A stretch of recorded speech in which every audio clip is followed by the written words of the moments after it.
again come leaving, ours is no caravan of despair. Come yet again, come.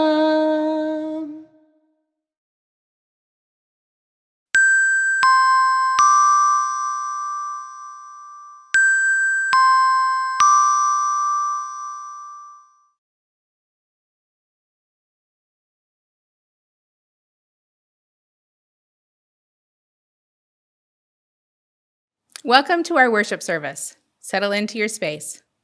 Take a deep breath in and out. As Unitarian Universalists, we believe we are all connected in this world, and we believe in the worth and dignity of each and every person. We pull on the wisdom of many sources to teach us, guide us, and help us understand the world. As we settle into our space and prepare our hearts for worship, let us remember our connections to each other through our collective chalice lighting words. Please join me. In the light of truth and the warmth of love, we gather to seek and seek to share. Our opening words are by Reverend Bill Schultz. This is the mission of our faith: to teach the fragile of our hospitality, to revere both the critical mind and the generous heart, to prove that diversity need not be divisiveness, and to witness to all, we must hold the whole world in our hands. Welcome to worship. Today we have a guest speaker, Dr. Mavish Kajavi Harvey. Dr. Harvey was born and raised in Tehran, Iran. She came to the U.S. in 1989 as a refugee escaping war and religious persecution. She is a dentist in private practice in Seattle, where she lives with her husband, Dr. David Harvey, and their 3 children. She met her husband at CMAR Community Health Center in South Seattle, where they worked together for 4 years serving underserved and low-income population. A firm believer in the power of community, both far and wide, she and her husband have volunteered medical and dental services overseas in the communities in need, and she provides free dental care in Seattle at homeless dental clinics every year. Dr. Harvey is an outspoken advocate of human rights issues and supports numerous nonprofits, including Mona Foundation, Tahrir Justice Center, and Northwest Immigration Rights Project. Last year, she was able to donate $3,000 to these organizations from the proceeds of her book, Daylight Forever. For several years, she served on the board of Journey with an Afghan School, a nonprofit NGO, which was founded post 9/11 to build schools for girls in Afghanistan. Dr. Harvey is greatly troubled by the refugee crisis at the U.S. southern border and elsewhere around the globe, and hopes Daylight Forever will encourage compassion, tolerance, and acceptance in the current debate over immigration, especially children immigration and family separation. In addition to being a dentist, author, and advocate, she is also a follower of the Baha'i faith, of which she has offered elements to share during our worship together. Come, let us worship together. Please raise your voices in spirit in our opening hymn, Our World is One World.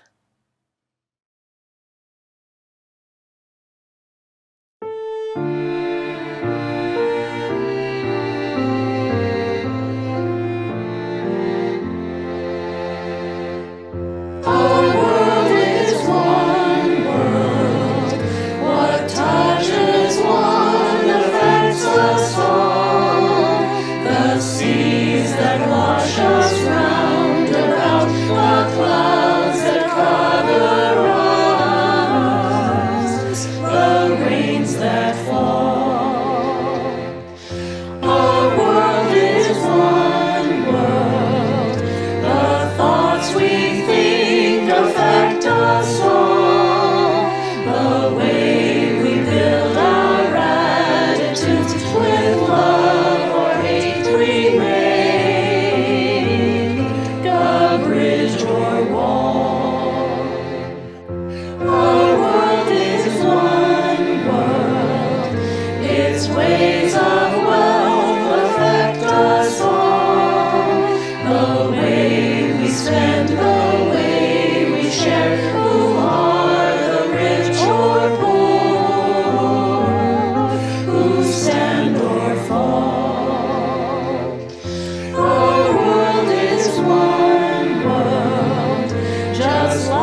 Welcome, dear friends.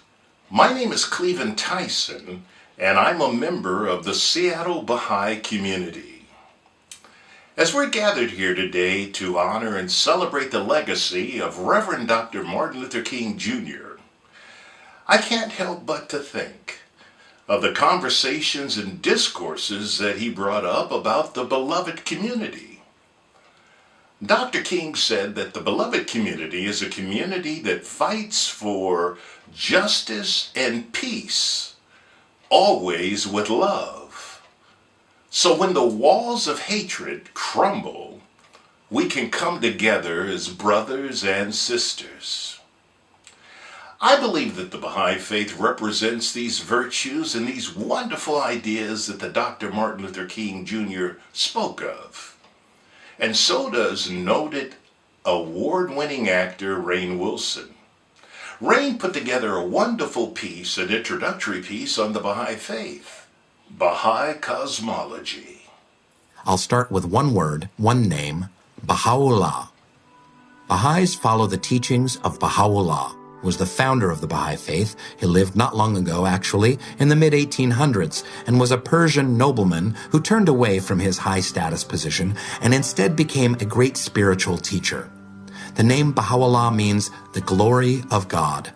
In Arabic, Baha is glory and Allah is God, of course. It's those two words kind of mashed up together. And this is what Baha'u'llah taught. Baha'is believe there is only one God. Call him or her or it, whatever you like, Allah, Jehovah, Gaia, the Great Spirit, but all people who worship are praying to the same God, an all-loving, all-knowing creative force in us and around us, as well as in an infinite amount of other universes beyond this material one. So, point number one, there is only one God. This is the first key aspect of the Baha'i cosmology. One God, remember that.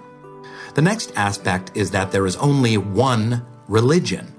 That's right. Baha'u'llah taught that there is, in actuality, only one religion. Now you might say, hey, that sounds crazy. There's dozens of religions and they all believe in hundreds of very different things. How can that be? Well, Baha'u'llah taught that there is only one faith ever unfolding as revealed by that one God that I previously mentioned. This one faith is gradually revealed and updated by certain divine teachers who come along every 500 or 1,000 years or so. You've heard of many of them before. Holy men or prophets or messengers that go by the names of Abraham, Zoroaster, Krishna, Moses, the Buddha, Jesus and Muhammad, the forerunner of the Baha'i faith, the Bab, and now Baha'u'llah. Think of it this way. You have a computer that gets various updates to its operating system, right? You've got Cougar and then Leopard and then Mountain Tiger and Mountain Leopard 3.5, etc. They all build on one another. When you get a new operating system, it's an update to what was there previously. Same with iPhones. You had the 3 and then the 3S and the 5 Plus and now the 7 or 8 or whatever phone is next. Well, it's the same thing with religion. Just as humanity needs to progress materially, socially, and technologically, we as a species need to progress spiritually as well. God takes care of this by sending his specially appointed messengers and teachers to update his message or his operating system. Baha'is call this idea of a gradually unfolding faith of God progressive revelation. Baha'u'llah calls this one faith that is progressively revealed the changeless faith of God, eternal in the past, eternal in the future. And eventually, a long time from now, this Creator will send more holy teachers for humanity's spiritual guidance. Now, it would be easy to look at the differences in the various religious faiths that these men founded. There are certainly a great deal of differences between, say, Islam and Buddhism. But if you really look at what the prophets themselves taught, what they specifically said, or what they were supposed to have said, remember, people usually didn't write down what they were saying for hundreds of years after they died, there are way more similarities than differences. What are some of these universal truths taught by these divine manifestations of God? Well, how about the idea that we should all love one another? That's pretty universal through all religions. All you need is love. The Golden Rule exists in some form in literally every major world religion. What about the idea that there is a reality greater than our merely physical life, that there is some kind of afterlife, that our reality is not that we are just bodies in three-dimensional space, but that we have a soul or spirit that continues on its journey after the lease on our meat suits runs out, that this material world is kind of an illusion and that there is a deeper reality above, beyond, and behind this physical veil? This goes hand in hand with the concept that we have dual natures. Although the physical world has its importance, the pursuits of selfish animal, sensual, or ego-focused desires and fulfillments of our baser needs is pointless and will not ultimately make us happy. But if we pursue spiritual service to others and goodly deeds and compassionate acts, they will lead to true fulfillment and spiritual bliss. Prayer and meditation, those are two universal actions for enlightenment that run through all the world's major religions. The concept that there is a divinely ordained idea of right and wrong, morality, as it were, good deeds and bad deeds, and that there are reverberations and repercussions for both. The list of commonalities goes on and on. So what did Baha'u'llah, the most recent prophet of God, teach? Well, I'd like to go to a metaphor about these prophets that is really interesting. Baha'u'llah calls these holy teachers divine physicians. He says this, and it's kind of a long quote, so get ready. You ready? Okay, here we go. The all-knowing physician hath his finger on the pulse of humankind. He perceiveth the disease and prescribeth in his unerring wisdom the remedy. Every age has its own problem, and every soul its particular aspiration. The remedy the world needeth in its present-day afflictions can never be the same as that which a subsequent age may require. Be anxiously concerned with the needs of the age ye live in, and center your deliberations on its exigencies and requirements. So as I see it, in a nutshell, he's saying that these divine physicians come down to earth at a specific time and place and do two things. They diagnose the illness for the time and place, and they prescribe a cure, a spiritual cure for what the world needs at that time, just like a doctor. But, and it's the last sentence of the quote that I love most, be anxiously concerned with the needs of the age you live in. The last sentence is a command. Be anxiously concerned. And basically, focus your conversations and actions on today's urgent needs and look for solutions. So, and here's my question for you. If you were a divine physician sent down to diagnose the world's spiritual problems in this modern age of humanity, what would you come up with? And what would you prescribe for that illness? I'll give you a second. Okay, time's up. I'm guessing you might have thought about all the disunity on the planet today, right?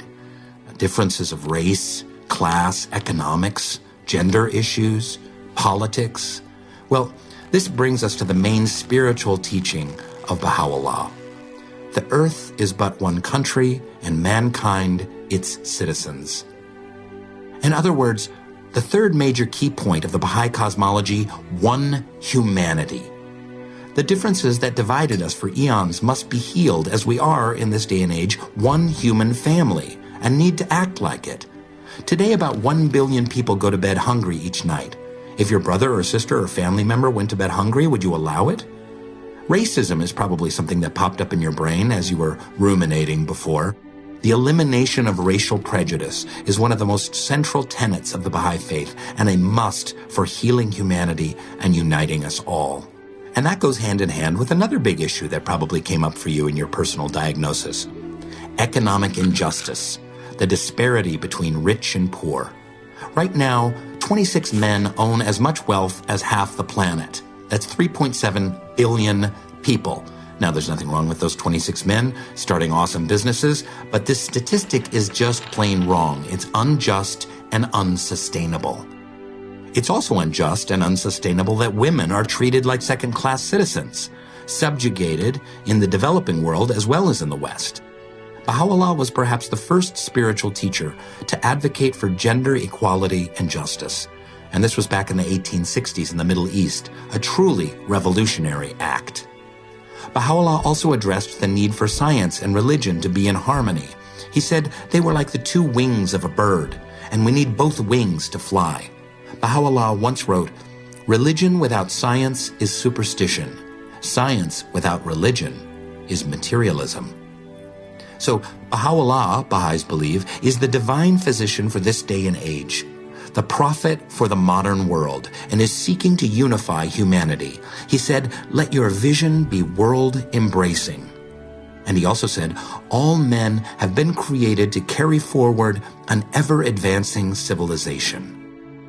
Millions of Baha'is around the world are doing our best to put his teachings into action each day, bring love and harmony to an ailing planet, fight for social justice from a spiritual perspective, and live lives of service. I guess the thing I'll leave you with is an action item. To read some of Baha'u'llah's writings, investigate his faith. Maybe check out Baha'i.org or Baha'iTeachings.org. And make a decision. He is one of two things. Either he is a very, very wise man who brought beautiful, important, mystical teachings of peace, or he is who he says he is, and is a divine physician sent by God, giving humanity what it most desperately needs in this day and age.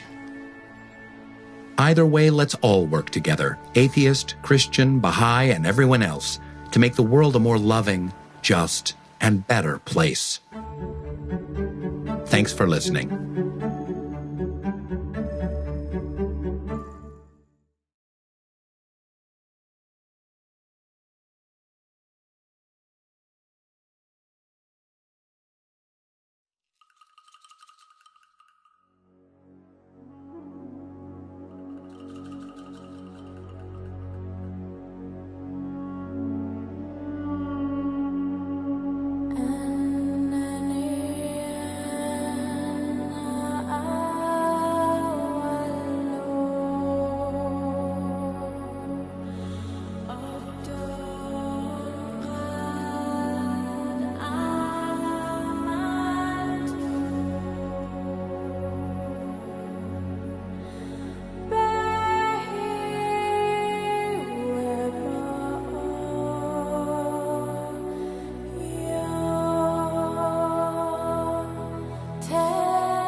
Good morning, everyone. My name is Mahvash Kajabi Harvey. I am the author of the book called Daylight Forever. It is my memoir. I was born and raised in Iran, in Tehran, and when I was a child, 6 years old, was the beginning of the revolution in Iran. In 1979, the Islamic Republic was established, and shortly after that, the members of the Baha'i faith, which is the religion of my family, were persecuted. Baha'is lost all of their legal rights. They were fired from holding government jobs. They were not legally able to get married, and they were not allowed to attend universities. And we could not hold any religious gatherings or devotional meetings or children's classes. Everything was in hiding and undercover for devotionals and praying together. And Baha'is were also not allowed to leave the country legally. And 2 years later, the war between Iran and Iraq started. It was an 8-year-long war with lots of bombing to the capital, Tehran, where I lived. And the trauma and the fear of those bombing episodes is something that still haunts me after years of therapy. And all these led to the decision of leaving Iran at the age of 15 by myself with the smugglers to Pakistan and through Afghanistan, and seeking asylum from United Nations, and eventually coming to United States 32 years ago as a refugee. I have been living in Seattle after finishing my schooling for about 25 years now. I'm a dentist, and I have 3 children. And the reason I wrote this book is that shortly after the last election, a kid at my older daughter's school said that there are too many immigrants in this country and President Trump is going to deport them. My daughter, she was 12 years old, was upset and about it because I was an immigrant and my whole family are, and our family friends are. She asked the boy if she knew the immigrants' struggles at home, and if he knew what they are leaving behind and what challenges they have at their new communities to overcome the obstacles of learning a new language, learning a new culture, working hard to stand on their feet, and they contribute to their communities. And the boy said that, well, if they don't have paperwork, they're gonna get deported. So my daughter asked me to write this book and share my story with people in hopes of helping people understand what life circumstances are for some people and what challenges awaits for them throughout their lives. I'm going to be reading several passages from the book. I hope you enjoy it, and I hope we have time at the end for discussions. This one is from chapter 5. It's called Derdi. The revolutionaries, no longer busy overthrowing the Shah, turned their attention to religious minorities and specifically to the Baha'i community. Overnight, Baha'i professors are fired from their posts for corrupting the minds of youth. Baha'i doctors become cab drivers, and several thousand Baha'i students between the ages of 17 and 30 are expelled from universities. Khomeini makes a comment about cutting off a finger that has gangrene before it can infect the whole body. He calls Baha'is apostates, meaning that they are not protected under the Islamic law. Then he makes a religious law that protects Jews and Christians and Zoroastrians, but not the Baha'is. The new Iranian constitution guarantees justice and fairness to all, and the freedom for all Iranians to practice their religion and be represented in the parliament, as long as that religion is Islam, Christianity, Judaism, and Zoroastrian. Baha'is are deemed unclean. No one can touch them, and anything they touch also becomes unclean. This, of course, makes it impossible for Baha'is to hold jobs along Muslims. In the rural areas, it was much worse. Baha'is' rights were taken away, their homes looted, their livestock and property seized. They were dragged from their homes by force and brought to mosque, where they were compelled to accept Islam or lose everything and be killed. Some bowed to the pressure, while others abandoned their homes to seek refuge with friends and relatives in larger cities. In schools, teachers told classrooms that Baha'i children were unclean.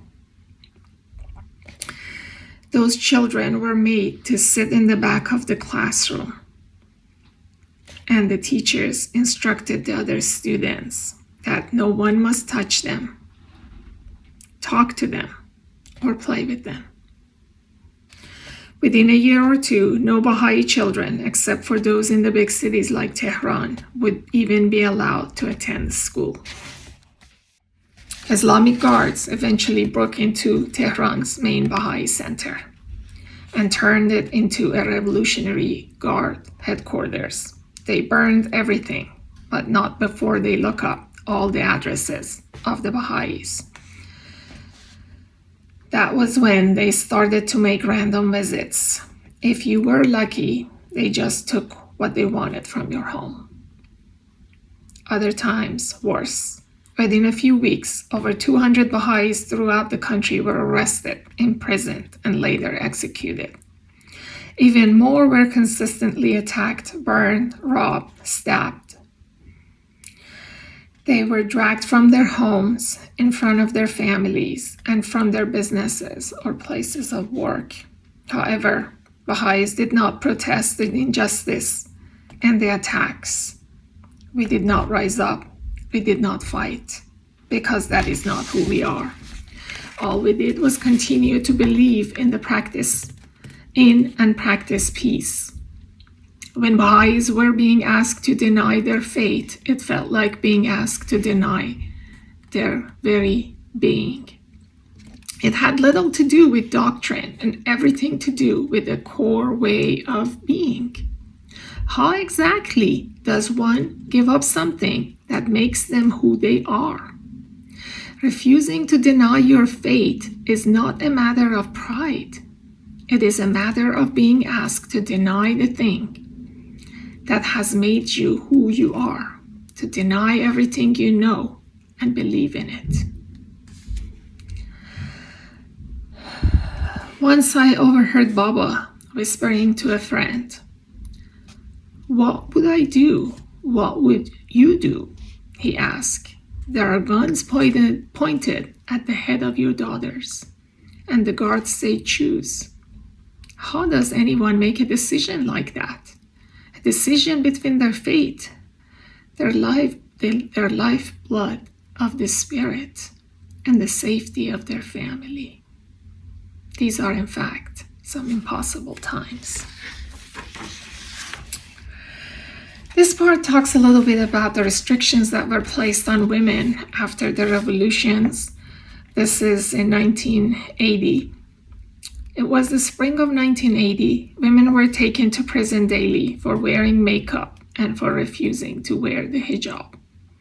They were beaten until they agreed to follow the law, requiring them to cover their heads and remove their makeup. If caught singing, they were also beaten. Baba would tell me not to worry because none of us can escape our destiny. I did not know what he meant. Was destiny a matter of choice or of chance? I wanted to know if it was our destiny for guards to come knocking on our door to drag us away. So maybe I could be ready. We can never be fully ready for anything, good or bad, he says. We can only pray to be courageous in the face of whatever comes our way. I could sense Baba becoming increasingly more worried about raising his daughters in a country where things kept going from bad to worse. I'm going to read a little bit about the bombs and the war. This is chapter 7 called Choking. Machine guns pummel the sky, blasting away the fighter jets before they drop their bombs while sirens scream. There is no such thing as getting used to it. There is no getting used to war. There is only the fear, a dark and close companion, keeping the body in a constant state of blood pumping, heart racing, and anxiety. I grew accustomed to it, but only in a way one gets used to, say, an itchy wool sweater. It desensitizes you, but then you find yourself unexplainably irritated and annoyed at every little thing. Fear is like that, but of course much worse.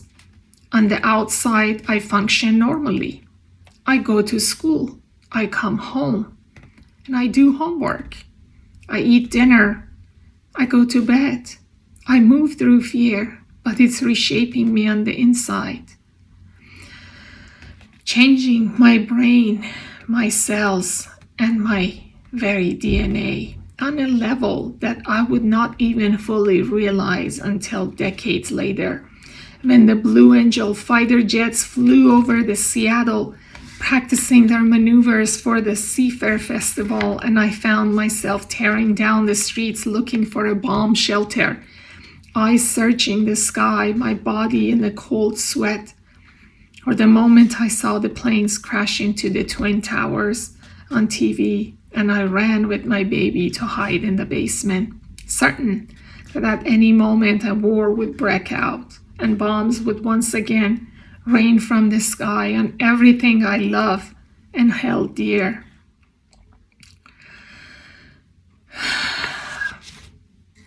So this is another part about the bombs. When we were at school and the bombs would drop.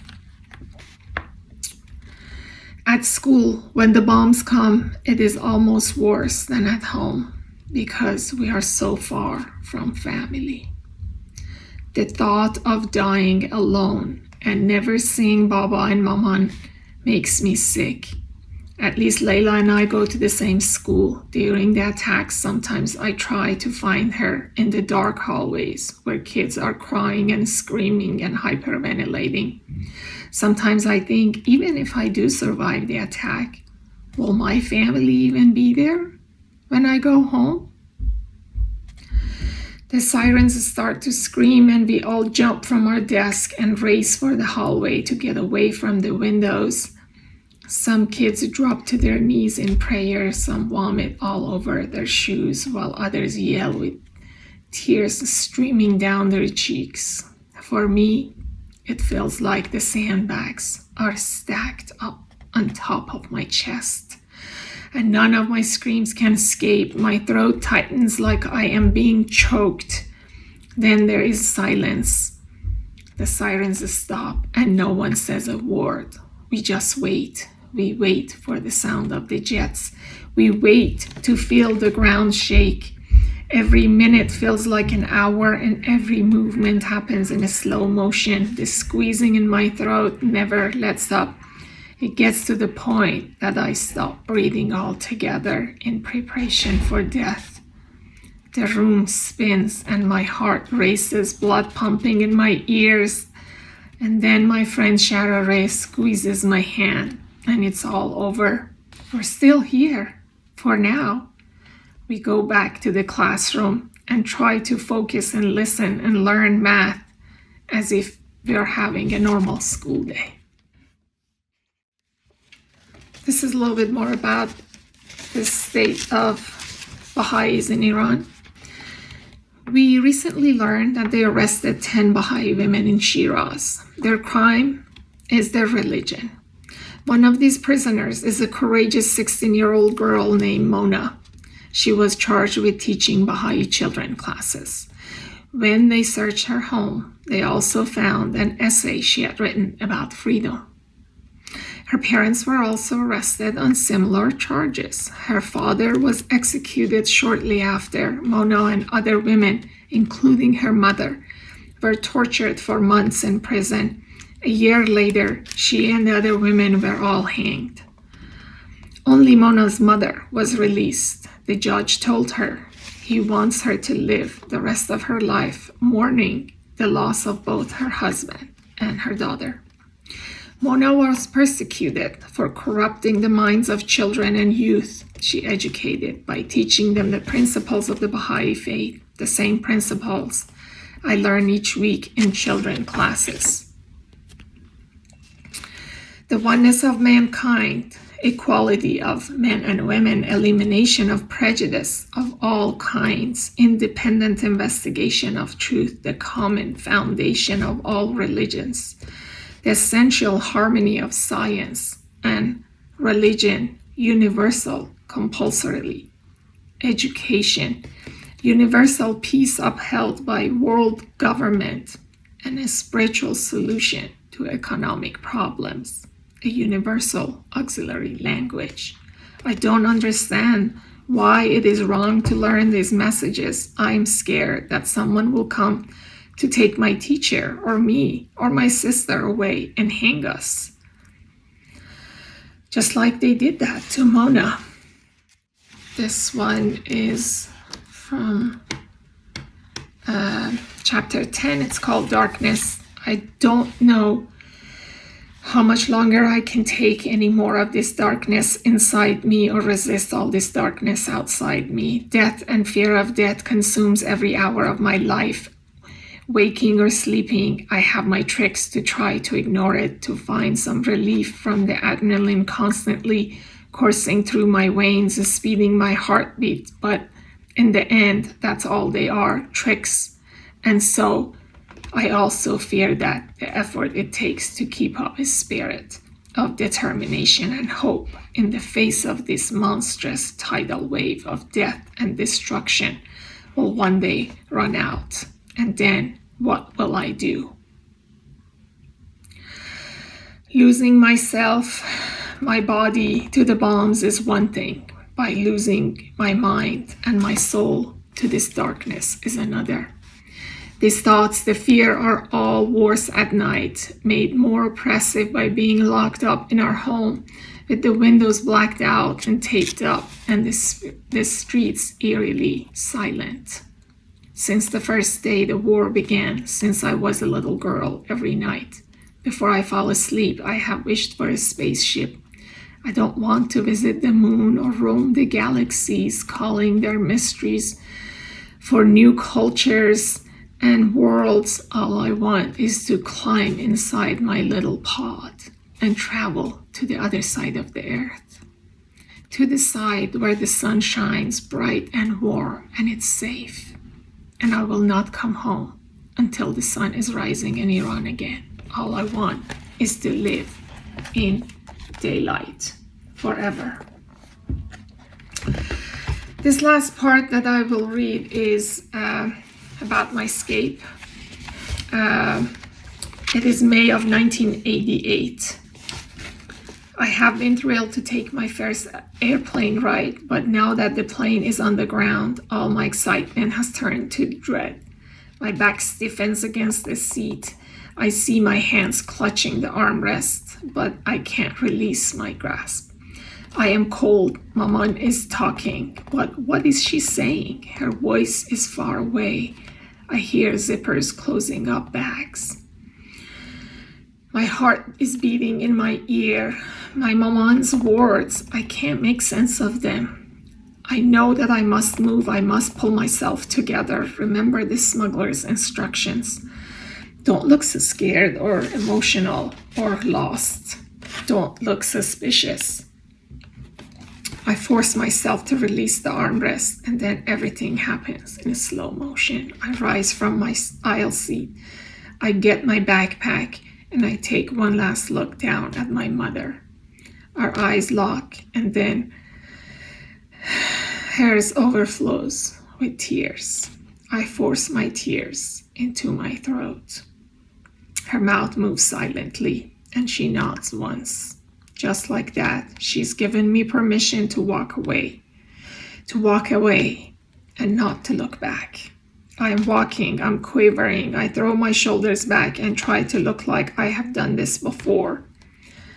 This, walking away from everything I know and everyone I love, straight into a great and terrifying unknown. I exit the plane. I hurry over. A young girl alone at an airport would be highly suspicious. Don't look suspicious. Whatever casual look like when every nerve is on edge, that is what we do. I am certain we stick out like a sore thumb, but then again, no one seems to take any notice. We begin to make our way towards luggage claim, and I can feel her eyes on me. Maman, Maman. My heart cries back to her. I do not turn around, but I know she is watching my every step. Watching until the very last moment when I finally swallowed up in the crowd and lost from her sight. And this last page is from, again, May of 1988. Find something to hold on to, the smuggler says, before pinning us under a tarp in the truck bed. Us two families with young children, a 19-year-old man and me, 15 years old, and by myself. We sit hunched around gasoline cans and water cans sealed off from all light. I clutch the tiny gold butterfly pendant around my neck, a gift from my mother, and whisper the prayer my father loves. Is there any remover of difficulties save God? The old familiar cold sweat runs down my spine, and I scream, the silent scream that dies in my throat. The engine revs, and there is no turning back now. The truck lurches forward, something to hold on to, he says. I release the pendant and grab for something, but there is nothing except other bodies bouncing and slamming against hot metal. We ride like this for hours, and in the darkness, I lose all sense of time and nearly my mind. Every bump bruises, and I curse my long neck and skinny body. I go over Smuggler's last words before pinning us down. We might never see him again. There might be multiple drivers. The truck might stop suddenly, but we must stay put. Stay silent. Eventually someone will return for us. The Pakistan border is just 370 miles away, but it could take us a week or two before we arrive, because we have to weave back and forth through Afghanistan multiple times. If we're caught, we will all go to prison, and perhaps worse. I remember the way he looked me up and down slowly and said, "You are very young and very pretty." A shiver snakes through my body despite the heat. It is worth it. It is worth it. I tell myself over and over again, I have made my choice. I begged for this moment. This is the moment I have been longing for. To stay in Iran was not a choice, but a submission.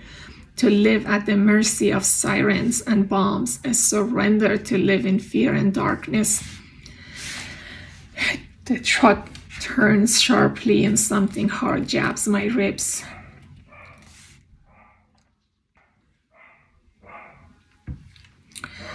In the dark of the truck, I am as close to a spaceship as I will ever get. This is my chance at freedom, at light. I am leaving my war-torn city and escaping certain death. My father's words resonates in my mind. Does this mean I am outrunning my destiny or running right into it? Only God knows. Thank you all for listening. I want to say thank you especially to Reverend Laura Shanum for giving me the honor of participating in this program and be a guest speaker. I am truly grateful for this opportunity. The book is available on Amazon on paperback and Kindle. And there is a website called daylightforevermemoir.com. And all the proceeds of the book are donated to 3 organizations that help empower underserved women who are victims of domestic violence and refugee and immigrants. Thank you for your support. And again, I am grateful for this opportunity. God bless.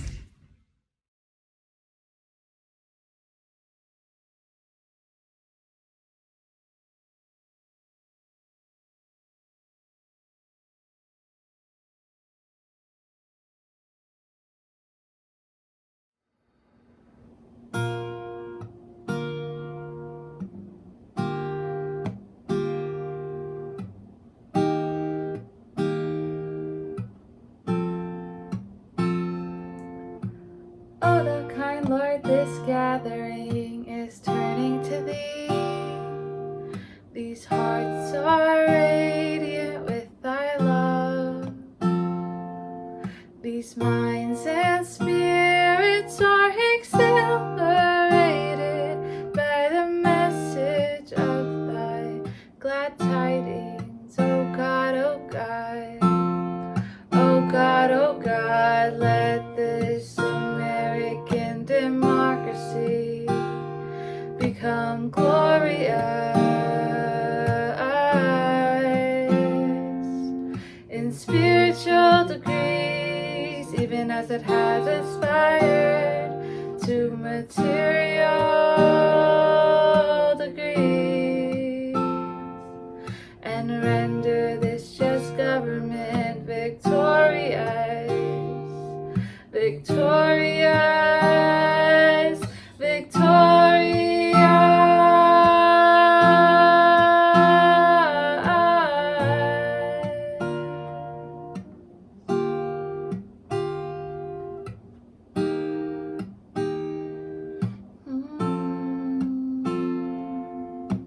Confirm this reverent nation to upraise the standard of the oneness of humanity, to promulgate the most great peace, to become thereby most glorious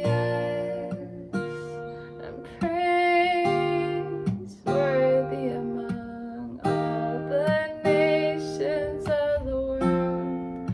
Oh God, oh God.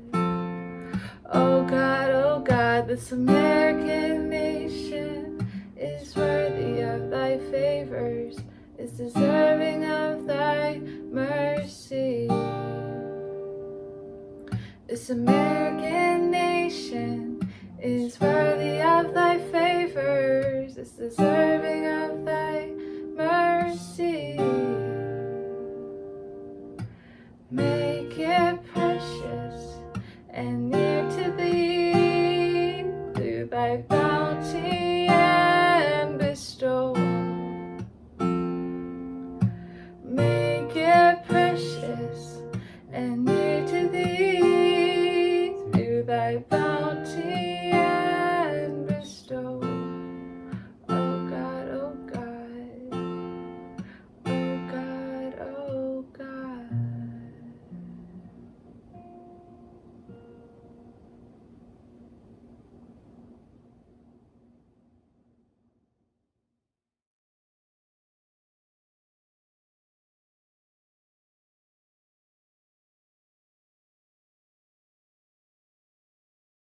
Our closing words are from Adrian Rich.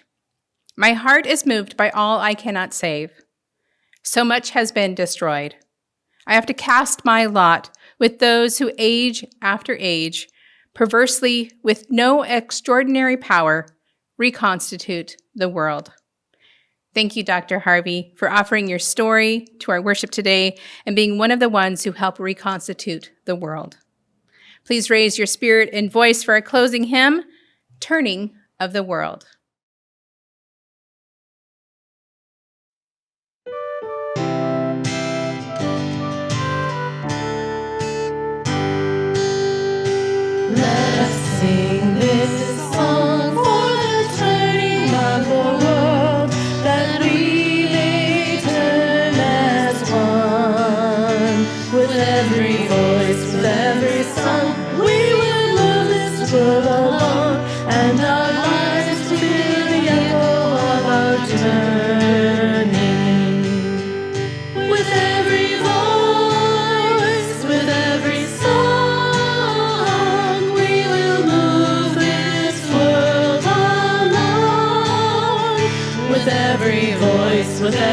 song, we will move this world along, and our lives will feel the echo of our turning.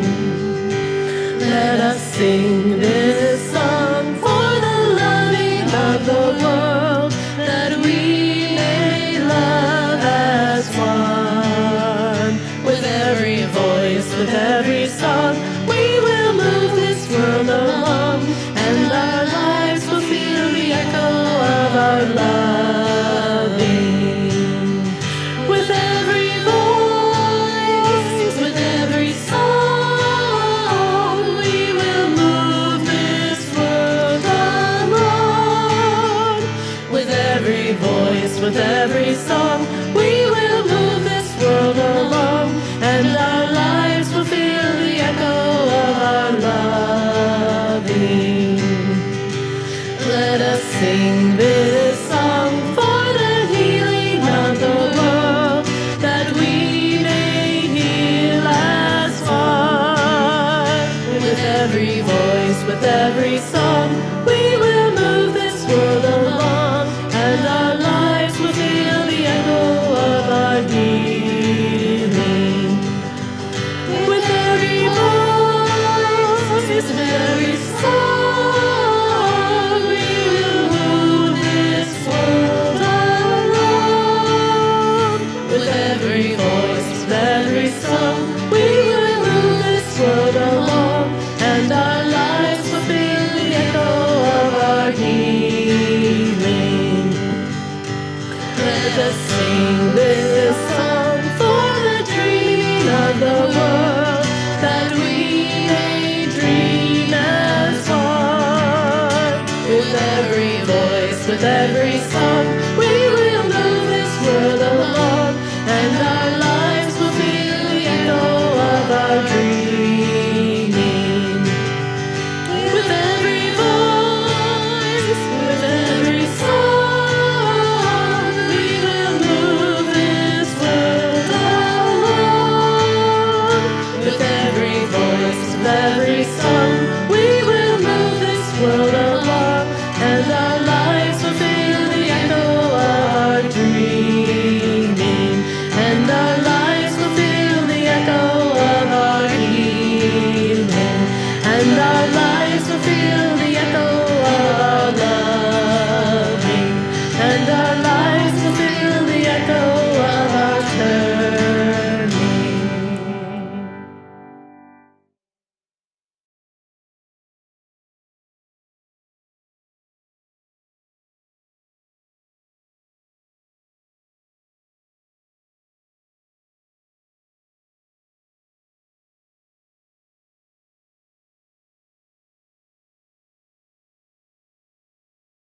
May you take the wisdom you have received today and let it inform you in your days to come. Love be with you. Please join in our collective chalice extinguishing words.